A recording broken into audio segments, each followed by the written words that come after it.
Sir जी YouTube channel पे। और आज महाराणा प्रताप जी का जन्मदिन है और हमारे देश के एक बहुत बड़े वीर सपूत जिन्होंने इस देश की रक्षा करी और जो मान मर्यादा है उसे बनाए रखी। तो महाराणा प्रताप जी की आज हम कुछ अनमोल विचार आपके साथ शेयर करेंगे जो आपकी ज़िंदगी में काफ़ी परिवर्तन लाएगा। तो हम जानते ही हैं महाराणा प्रताप जी के बारे में कि मुगलों से इन्होंने युद्ध लड़ा था और 9 मई 1540 को इनका जन्म हुआ था राजस्थान में। ठीक है। तो महाराणा प्रताप की बहादुरी की जो गाथा है वो पूरी भारत में प्रसिद्ध है, जिसमें कहा जाता है कि अपने समय में आगरा में इतनी चर्चाएं होती थी महाराणा प्रताप की, जो अकबर है उनको रात में नींद नहीं आती थी, इतने सूरवीर थे महाराणा प्रताप जी।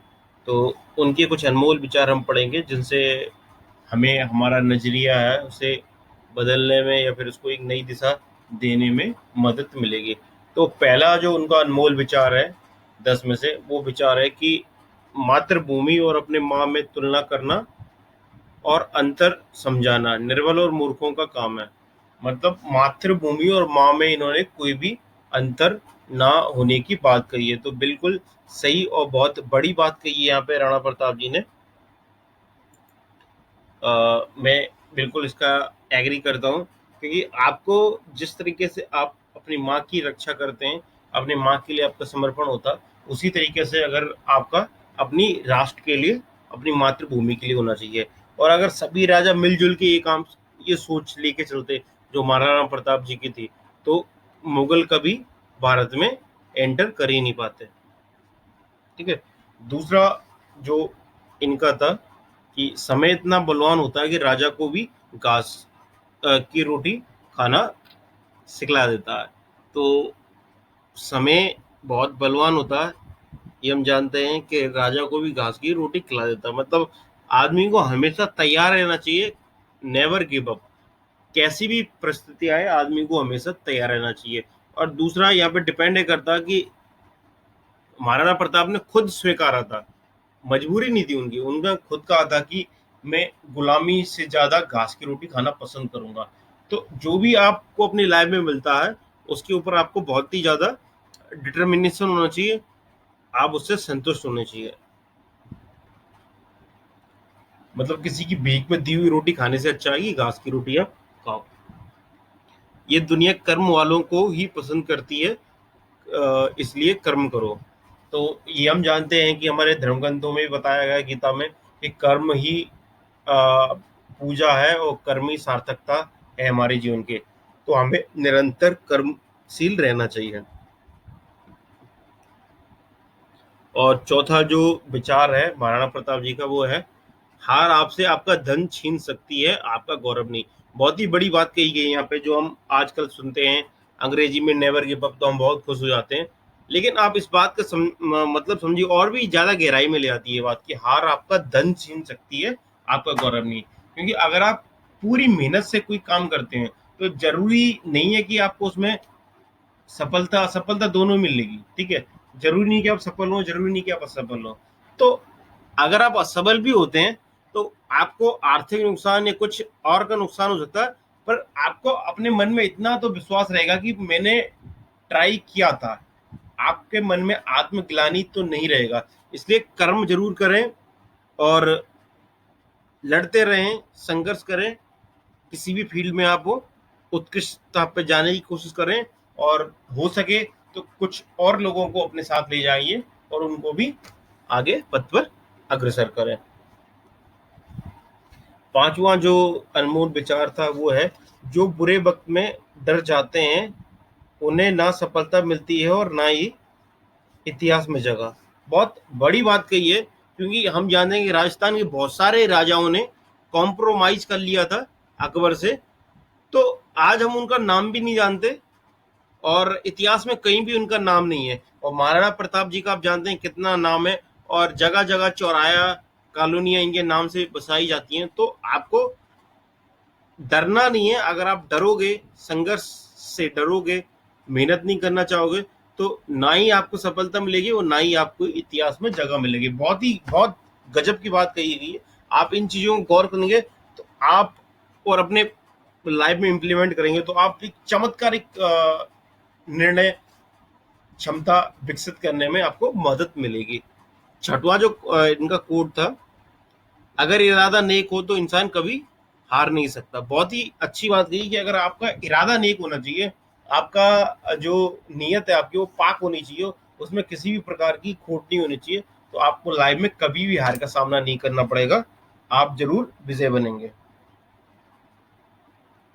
उसके बाद सातवां जो विचार था, जो इंसान अपने परिवार के अलावा भी सबके विषय में सोचता है वो सच्चा नागरिक कहलाने योग्य। बहुत बड़ी बात है कि अपने बारे में सब सोचते हैं, लेकिन अगर आप दूसरे के बारे में भी सोचोगे तभी आप एक सच्चा नागरिक कहला सकते हो, किसी देश का, किसी राज्य का, किसी प्रांत का, किसी समाज का।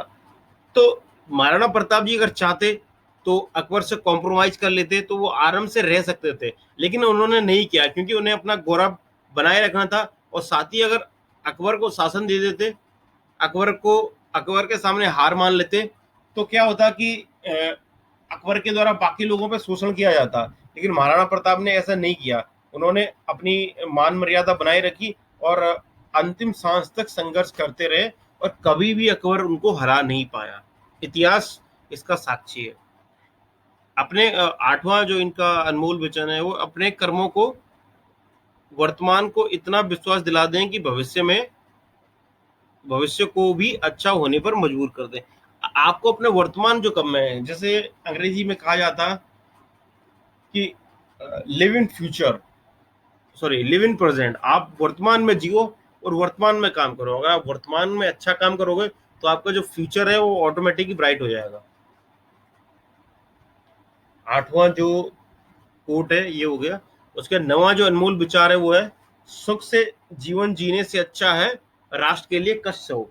बहुत ही बड़ी बात कही। आज हम देखते हैं बहुत सारे राजनीतिक दल हैं, बहुत सारे पत्रकार हैं, बहुत सारे बुद्धिजीवी हैं, वो सिर्फ इसलिए कि यार हमें कोई परेशानी नहीं हो इसलिए वो झूठ बोलेंगे या फिर गलत को गलत नहीं बोलेंगे, सही को सही नहीं बोलेंगे, सिलेक्टिव काम करेंगे।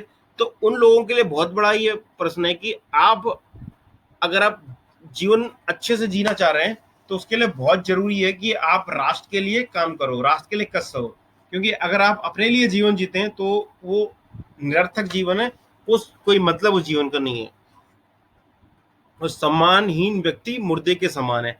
आज हम देखते हैं कि हमारी भारतीय जो संस्कृति है उसको फॉरेनर, वो हमारे इंडिया वाले ही बहुत सारे बुद्धिजीवी लोग जिनका एजेंडा भारत को आगे, अगर भारत बढ़ता है तो उसके के साथ पूरा नहीं होता, तो उनका क्या कहना रहता है कि भारतीय संस्कृति को जितना नीचा दिखाया जाए, यानी भारतीय संस्कृति को नीचे दिखाना मतलब अगर भारतीय संस्कृति को मैं फॉलो करता हूँ तो संस्कृति को नीचे दिखाना मतलब मुझे नीचे दिखाना, तो मेरे सम्मान को क्षति पहुंचाना। और जब मेरा सम्मान क्षति पहुंचेगा तो मैं एक मुर्दे के समान बन जाऊंगा। तो हमें जीते जी मारने की कोशिश की जाती है। तो महाराणा प्रताप जी ने बहुत अच्छी बात कही थी कि सम्मान के साथ हमें जीना चाहिए, और सम्मान के लिए अगर हमें अपने प्राणों की आहुति भी देनी पड़े तो हमें उसके लिए तैयार रहना चाहिए, क्योंकि सुख से जीने से अच्छा है राष्ट्र के लिए कष्ट हो। राष्ट्र को उन्नत बनाना है, क्योंकि अगर हमारा राष्ट्र उन्नत होगा तो हमें उसका बिल्कुल बेनिफिट मिलेगा। धन्यवाद आप सभी का ये वीडियो देखने के लिए। आप हमारे चैनल को लाइक करें, शेयर करें, सब्सक्राइब करें। और महाराणा प्रताप जी ने इसके अलावा भी बहुत सारी बातें कही हैं, और उनका जीवन, जितना भी हम महापुरुषों की कहानी पढ़ें उनका अनुसरण करें और अपने जीवन में इनको उतारें। क्योंकि आज हमारे सामने ऐसी स्थिति नहीं है कि हम जाके युद्ध करें, हमें युद्ध करना पड़े, तलवारें चलानी पड़े, गोली चलानी पड़े।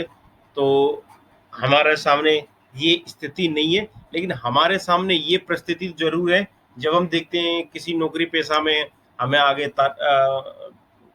उन्नति प्राप्त करनी है, बिजनेस में उन्नति प्राप्त करनी है, जीवन को बेहतर बनाना है, कि समाज में छोटी छोटी परेशानी है उनको दूर करना है, तो वहां पे हमें महाराणा प्रताप जी के जीवन से शिक्षा लेनी चाहिए।